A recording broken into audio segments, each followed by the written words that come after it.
सोचिए 20वीं सदी की शुरुआत का सर्द और धुंधला प्राग शहर और वहां का एक दुबला पतला हमेशा चिंताओं में घिरा रहने वाला इंसान।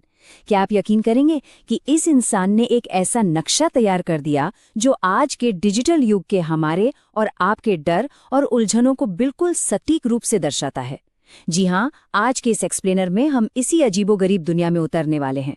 ये सिर्फ कोई किताबी दार्शनिक विचार नहीं है, बल्कि ये उस रोजमर्रा की घुटन की कहानी है जिसे आज की इस भागदौड़ भरी जिंदगी में हम सब कहीं न कहीं गहराई से महसूस करते हैं। चलिए शुरू करते हैं। अब एक बहुत ही गहरे सवाल पर गौर करते हैं। कभी ऐसा हुआ है कि सुबह आंख खुलती है और अचानक बिना किसी वजह के सीने में एक भारीपन सा महसूस होता है? ऐसा लगता है जैसे कुछ बहुत गलत हो गया है या कोई भारी गलती कर दी है, जबकि असल में ऐसा कुछ भी नहीं हुआ है। आखिर ऐसा क्यों होता है? आज के समय में लोग लगातार इस अकारण अपराध बोध या कहें तो इम्पोस्टर सिंड्रोम के साये में जीते हैं। हमेशा एक अनजाना सा डर लगा रहता है कि हम कभी भी पकड़े जा सकते हैं। लेकिन मजे की बात तो यह है कि किसी को पता ही नहीं कि आखिर वो अपराध क्या है।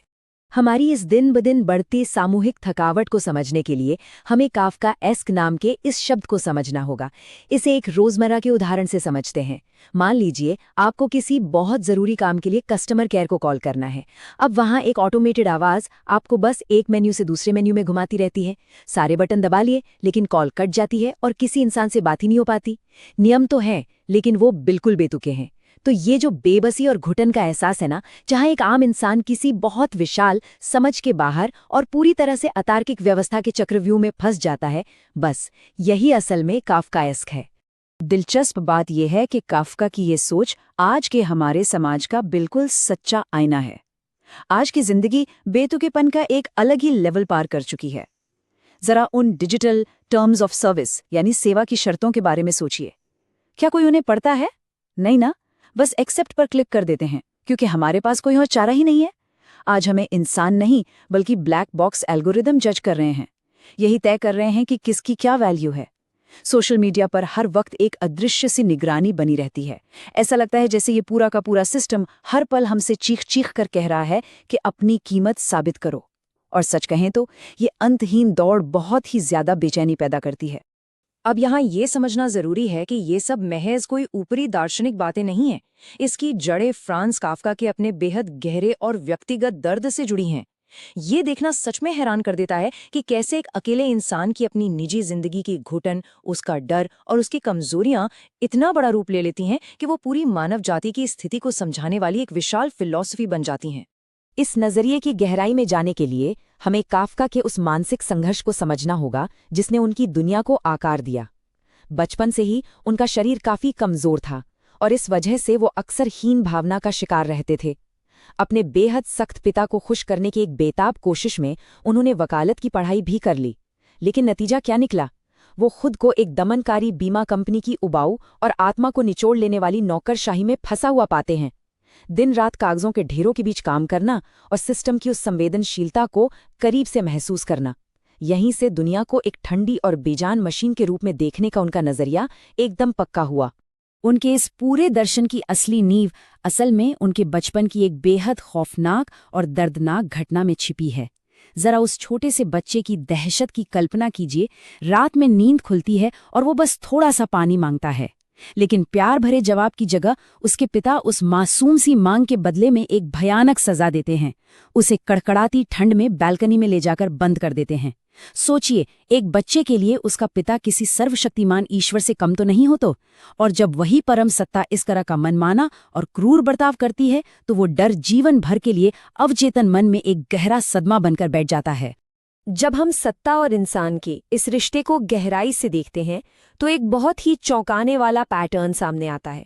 बालकनी वाली उस घटना का वो निरंकुश पिता असल में वही आगे चलकर आधुनिक सत्ता या इम्पर्सनल स्टेट का ब्लूप्रिंट बन गया। जिस तरह से वो पिता बिना किसी तर्क के पूरी आज्ञाकारिता की मांग करता था और बिना बात के अपराध बोध पैदा करता था, बिल्कुल वैसे ही आज की ये आधुनिक नौकरशाही भी काम करती है। एक ऐसा विशाल, बिना चेहरे वाला सिस्टम जो चाहता है कि आप बिना सवाल किए बस नियमों का पालन करें। नियमों को आम इंसान की पहुंच से दूर रखता है और इंसानों को भावनाओं वाले व्यक्ति नहीं बल्कि महज एक फाइल या केस नंबर मानकर चलता है। दोनों ही मामलों में व्यक्ति की अपनी कोई अहमियत है ही नहीं। यह एक बहुत ही गहरी और त्रासद विडंबना है जो इस 45 के नंबर में छिपी है। देखिए, काफका ने अपनी जिंदगी के सबसे बड़े डर का सामना करने के लिए अपने पिता को एक लेटर लिखा। उन्होंने अपना सारा दर्द, वो सदमा, अपनी सारी शिकायतें, सब कुछ इस 45 पन्नों के एक बेहद लंबे दस्तावेज में उंडेल कर रख दिया। लेकिन डार्क कॉमेडी तो देखिए, इतनी मानसिक ऊर्जा खर्च करने के बाद भी वो खत कभी अपने पते पर पहुंचाया ही नहीं गया। ये इस बात का एक बहुत बड़ा प्रतीक है कि कैसे सत्ता का खौफ इंसानों को मानसिक रूप से पूरी तरह लकवाग्रस्त कर देता है। इंसान खुद ही अपनी आवाज को दबा लेता है और अपनी ही बनाई हुई जेल में उम्र कैद काटता है। मैं स्वतंत्र हूं और इसीलिए मैं खो गया हूं। ये खौफनाक विचार हमारे अस्तित्व के गहरे डर के बिल्कुल मूल में है। सदियों से इंसानों को धर्म, राजाओं या समाज ने उंगली पकड़कर बताया है कि क्या सही है, क्या गलत है। लेकिन आधुनिक समय में जब वो पुरानी मान्यताएं ढह गई तो पिंजरे का दरवाजा खुल तो गया, इंसान आजाद तो हो गया, लेकिन बाहर कोई रास्ता दिखाने वाला नक्शा था ही नहीं। बिना किसी मार्गदर्शन की इस पूरी आजादी का भारी बोझ सच में एक भयानक एहसास है। हम पूरी तरह से आजाद तो हैं, लेकिन ये नहीं जानते कि जाना कहाँ है, और यही भटकाव सबसे ज्यादा डरावना है। अब जरा गौर करते हैं कि ये आधुनिक सत्ता काम कैसे करती है, क्योंकि इसका तरीका बहुत ही चालाकी भरा है। फर्ज कीजिए कि आपको एक बहुत ही जरूरी सरकारी फॉर्म भरना है, लेकिन जिंदगी की जो असली उलझनें हैं वो फॉर्म के उन छोटे छोटे चौकोर खानों में फिट ही नहीं बैठती। सिस्टम ने नियम इतने जटिल बना दिए हैं कि एक आम इंसान का उनमें फिट न हो पाना लगभग तय है। लेकिन जब ऐसा होता है तो सिस्टम अपनी गलती नहीं मानता, वो इस उलझन को आपकी बगावत या कमी मान लेता है। और सबसे खतरनाक बात जानते हैं क्या है? इंसान इस गेम में इस कदर धोखा खा जाता है कि वो सिस्टम पर सवाल उठाने के बजाय खुद को ही दोषी मानने लगता है। हम खुद ही अपने पुलिस वाले बन जाते हैं और अपनी ही नजरों में मुजरिम। अगर हम काफका के इस नजरिए की तुलना दुनिया की बाकी प्रमुख विचारधाराओं से करें तो इसका एक बिल्कुल अलग और अनोखा रूप सामने आता है। जैसे कि पारंपरिक धर्म हमेशा ये दिलासा देता है कि हर दुख का कोई न कोई दैवीय उद्देश्य है और अंत में सब कुछ ठीक हो जाएगा।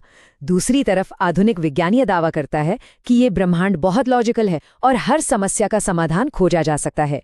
लेकिन काफका का दर्शन इन दोनों ही वादों को सिरे से खारिज कर देता है।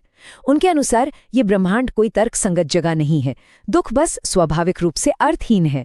और सत्य तो एक ऐसा भ्रम है जिसे ये बड़े बड़े सिस्टम हमेशा अपने फायदे के लिए तोड़ मरोड़ देते हैं। ये आधुनिक इंसान का एक बहुत ही गहरा आध्यात्मिक संकट है, जिसे नेगेटिव थियोलॉजी या नकारात्मक धर्मशास्त्र भी कहा गया है।